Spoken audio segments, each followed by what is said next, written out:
अल्हम्दुलिल्लाह वस्सलातु वस्सलामु अला रसूलिल्लाह अम्मा बाद।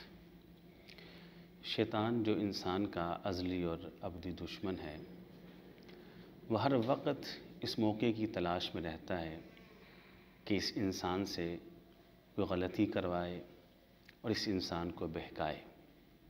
वैसे तो बहुत सारे उसके पास सुनहरी और ज़र्री मौके होते हैं इंसान को बहकाने के, इंसान को फिसलाने के, लेकिन एक मौका ऐसा है कि जो उसके लिए बड़ा ही शानदार होता है, बड़ा ही सुनहरी होता है और बड़ा ही ज़र्री होता है। वो मौका कौन सा है? वो मौका वो है जब इंसान गुस्से में आ जाए।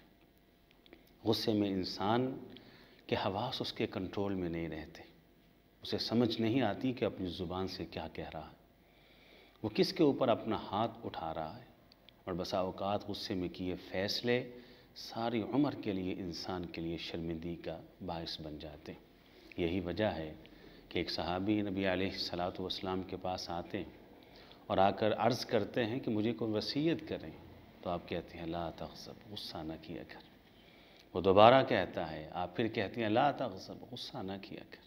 वो 6 बार कहता है, तीसरी बार दोहराता है, तो तीसरी मरतबा भी आप ला तग़ज़ब के साथ उसे वसीयत करते हैं कि अपने गुस्से पे कंट्रोल कर।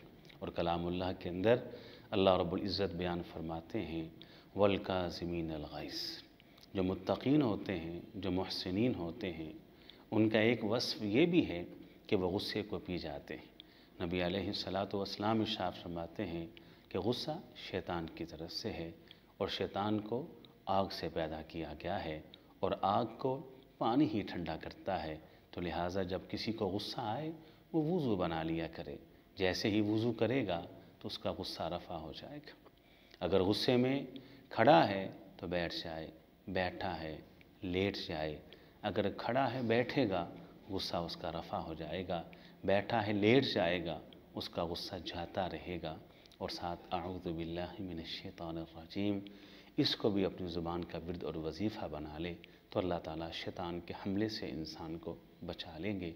अल्लाह समझ की अमल की तौफ़ीक़ अता फ़रमाए।